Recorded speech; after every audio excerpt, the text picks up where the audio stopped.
Welcome back, everyone. This is our final video for Chapter 10, Video 3. It is problem 1038B on page 586. Again, like your second lab problem, like the last video was like your first lab problem. I like this problem because, like your homework problem for the lab, it's got many of the concepts in the chapter to do with selling fixed assets and figuring out gains or losses, and also capitalization purchases of assets. We have the lump sum purchase that's going to come up. That's why I kind of wrote this down. And then I'll do my depreciation calculations when we get there. I think straight line and double declining is in here. Also, there's a sale of an asset, so we're going to figure out if that's a gain or a loss. So it's got all kinds of the subtopics just in this one not very long problem. So I thought it was a good choice. So let's get into it. It's Whitney Plum Associates, whatever that means. Oh, surveys Americans' eating habits, okay? Okay, they give you the accounts to use and they say this is during 2018, these are the transactions. And there's only 4 of them, so it looks like nice, easy peasy problem, but it really isn't. It's kind of challenging because, again, so many concepts in one problem. The first one is very easy. Purchased office equipment for $117,000, paid $77,000 in cash, and financed the rest. All you have to do is subtract to get the receivable, right? I'm sorry, the payable. So this is January 1st, and we're going to debit office equipment for the amount of $117,000. I'm going to put my journal entries on this side and my math calculations here. And we're going to credit cash. They said the company put down $77,000 and they financed the rest. So that's going to be a note. So notes payable. They took out a loan for it. There's going to be the difference between 117 and 77, or $40,000. So that one was very simple, right? But that's really the only one that's that straightforward. We're going to come to April 1st, and that's where we have our lump sum purchase. The lump sum purchase, and I talked about it in the kind of overview highlight video, that what I always call the lump sum purchase is we prorate it. In other words, we get our percentages and apply them.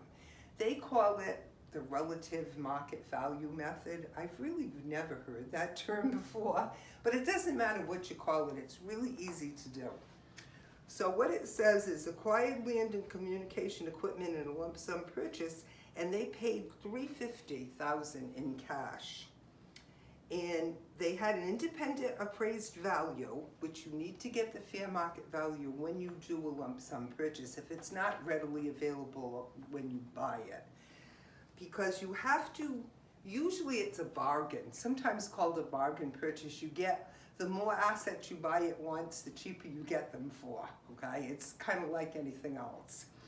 So what are we going to record it at? Well, we can record it at the fair market value once we get them appraised. And it always tells you what it is, so it's pretty easy.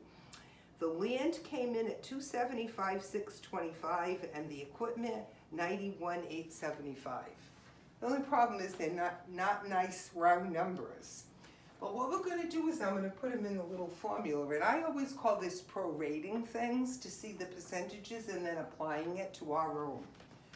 So I'm going to put L for land and communication equipment CE. So the market value again came in for the land at $275,625. And for the equipment, 91, this was the appraised, and that's what we want, okay? So we need to get the percentage of the total, right? So we divide it by the total fair market value and see what kind of percentage we're looking at of each one. So if we add those two up, the total fair market value is $367,500. So they did get a good deal because they paid less. Okay, so we're gonna see what percentage of that 367,500 is land, and what percentage of the 367,500 is equipment, communication equipment. Then we're gonna take those percentages and apply it to what we did, okay? So when we do that, it comes out to 75% for the land and 25% for the equipment. Kind of their favorite breakdown. It also is the same breakdown in the example in the book. And I believe in the one that you have for homework too, if I'm not, if memory serves. So we accounted for the whole 100% there. So now we're going to take that, right, that's it for the land, right, and apply that 75% to the purchase price. So we only paid $350, so that was our total purchase price. 75% of it is going to go for the land. We're going to be able to record 75% of our purchase price, and that's going to come out to $262,500 for the land. That's what we're going to record it at.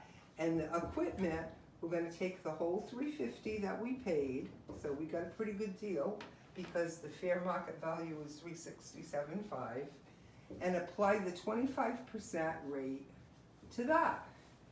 And we're going to get $87,500. So we're going to record our land at $262,500 and our equipment at $87,500 using our rates that we got for the fair market value. That's why they call it that. I think it's called relative fair market method or something like that. It's in the book. It's a very strange name. I just call it it's prorated. So we can put that in our journal entry now. Land. Okay, and we're going to record it $262,500, and communication equipment, I'm going to abbreviate CE, $87,500, for a total in cash we paid $350. So we got a good deal there. And again, we use those fair market values to figure out the percentages. Okay? So that's all there is for that one. So now we're on September 1st, and something happened. I think we had a sale. So this happened April 1st. Now we're on 9/1. Same day it is today, coincidentally. Not when you guys are watching this. I'm trying to get ahead a little bit. So on September 1st, it's a little bit of a story. I'm just going to sit so I can read it more easily. Sold a building that cost them $520,000. Accumulated depreciation was $285,000 through December 31st of the preceding year. You're going to see that all the time when you have a problem like this. They tell you something was sold, and then they give you the accumulated depreciation at the end of the prior year, which means you have to bring the depreciation up to date, okay, by doing a partial year depreciation. This is in every kind of transaction like this. Once in a while you get lucky and it happens at the end of the year or January 1st and you're lucky. Other than that, not usually, because that's what they want you to do, is do those partial year depreciations. So I'm going to show you that now. Okay. They received $390,000 in cash for the sale of the building. Depreciation is computed on a straight line basis. The building has a 40-year useful life and a residual value of $25,000. So they're giving us everything we need to make a depreciation schedule, so we can bring that depreciation up to date and see if that money we got is good for a gain or not so good and we have a loss. Okay? So let's check it out. So here's our calculations to do with this building. Okay. So we have to make our depreciation schedule so we know what depreciation is. The cost is $520.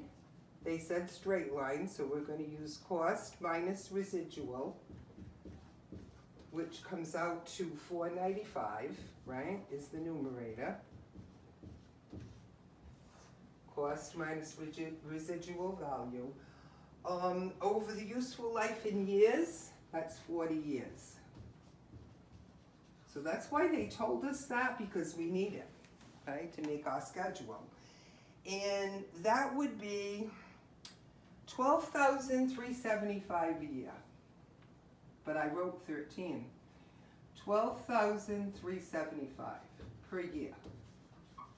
And of course, we had to get that per year so we can do our partial year.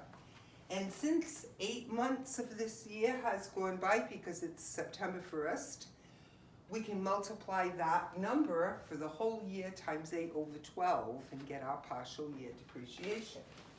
So 12,375 times 8 over 12. Always do that for the months, right? 8's gone by.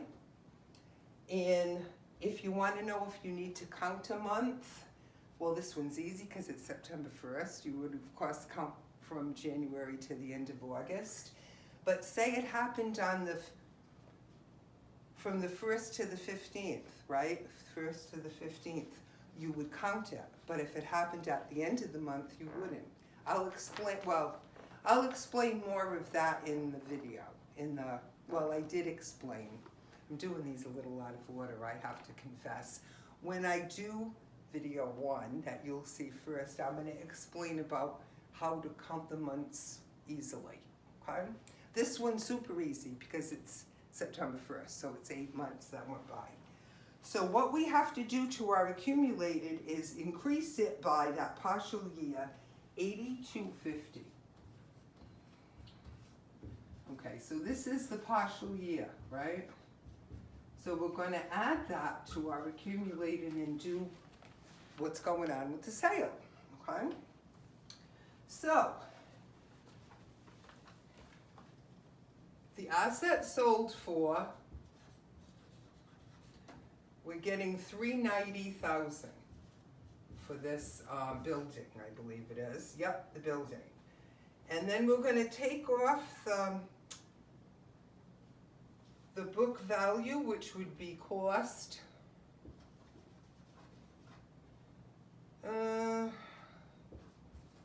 Cost was $520 originally, right? And now accumulated depreciation has gone from, I should put less here, minus, it was $285, right? So $285 at the end of last year, and now we just added to it $82.50. I'm doing this just to show you how we added that piece in for this year from January to September 1st, the 8 months. This was the end of last year, December 31st. Add this piece, you got your total, you can get the new book value. So this adds up to $293,250 is the total accumulated depreciation, that plus that. So the book value is very important in all transactions, very important because we compare the book value to what we got for it to know if we have a gain or a loss. Our new book value is $520,000 minus $293,250, $226.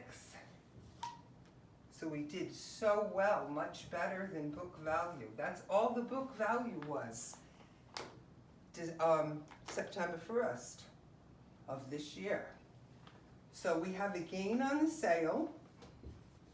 How do I know that? Because look what we got. Okay. The gain on the sale is the difference between the money that we got and the book value of the asset we sold. Big difference. $390,000 minus $226,750. Usually that doesn't happen in real life, like never. But in this case, it's not real life, so it did. $163,000 and $250. The gain on the sale. And here's the book value. Big, big gain. But this procedure, bring the depreciation up to date whenever it's sold, add it to what the figure they already give you for the end of last year, get the difference between the book value and the money you got, determine the gain or loss. Okay? Now you're ready for your journal entry. So on September 1st, we sold the building. We're going to bring depreciation expense up to date first by debiting depreciation expense and crediting, I'll put A/D, abbreviation for accumulated depreciation, $82.50, and that brings it up to date before the sale. We have to do that first. And now again, with September 1st, we have the sale. We got money, we know that. We got a lot of money, $390,000, for a building that book value is very low, right? When something is gone from physically from our asset pool, it's going to be gone from the books too, so we're going to get to credit the asset and its related accumulated depreciation account. So we will debit the accumulated depreciation on the building for its balance to close it out, because remember, accumulated has a credit balance, it's a contra asset, so you debit it to zero it out. $293,250, which is right here. And then we credit the building because we sold it and it's gone from our asset pool and from our books now. $520 at its cost. And then the big thing is the gain. Remember, always losses are always debited, gains are always credited. Always, always, always. The gain on the sale is a lot, $163,250. If you check yourself and make sure debits equal credits, you will see that they do. That's how you do a journal entry for a sale. Bring depreciation up to date, figure out your gain or loss. If this were a loss, you would have 3 debits because the loss would be debited and only the building would be credited. That's the difference. When it's a gain, it's 2 and 2. Okay, there's one more. December 31st, we have to do some depreciation schedule, so I'm going to just erase this top. And there should be room. Okay.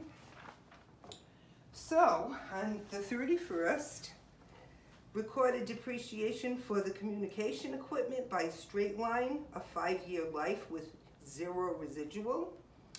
And also on the office equipment, using double declining balance over 5 years with a 2,000 residual, but of course when we do double declining, we ignore the residual value.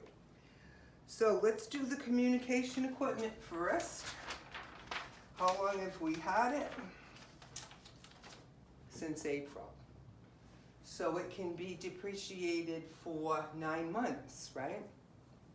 Am I counting that right? Yep, 9 months. So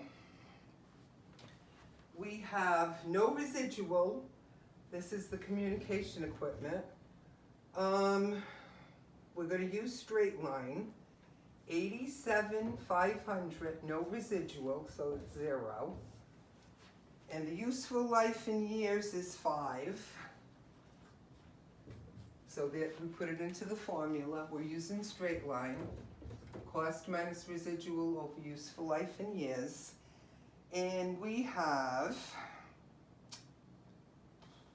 why didn't I put for the whole year? I only have the partial year. Sorry about that. Before I put equal times 9 over 12. I should have the whole year. Let me see if I can do it in my head. 137 into 5 is 7 and 2 left over. That's what I got in my head. We'll see if I'm right. Yes, thank you.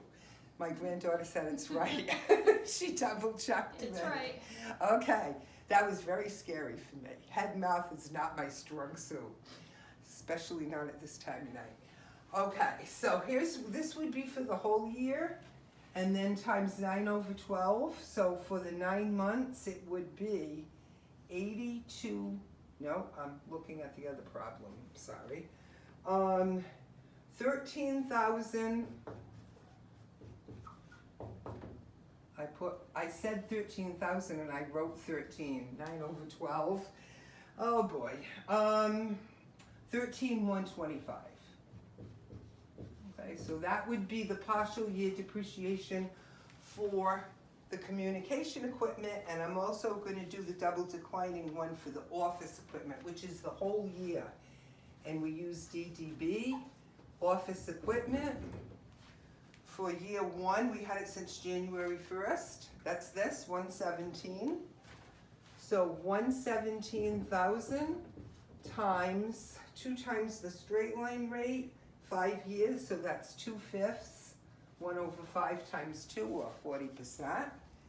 And in the first year, for using the double declining balance method, it would be for the full year 46,800.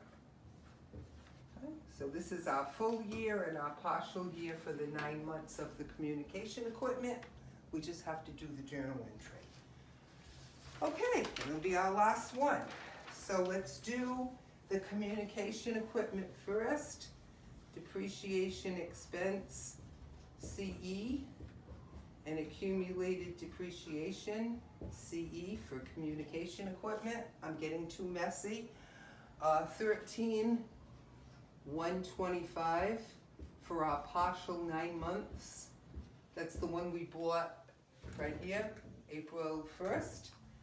And then also on December 31st, we had the full year of the office equipment using DDB, and that was 46,800.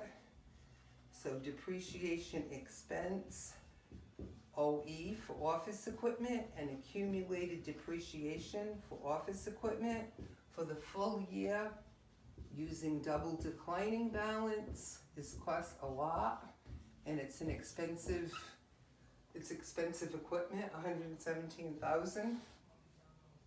There you go. So this one kind of smallish problem has quite a few of the chapter's concepts in it. Okay, it didn't have units of production, but we did that in the last video. But it had a lot. It had the sale and all of that. So I think it's a pretty comprehensive problem for the amount of time it took. So I'm gonna let you guys go. And of course, any questions you want to ask me anytime, you go right ahead. And I'll see you guys soon. Bye.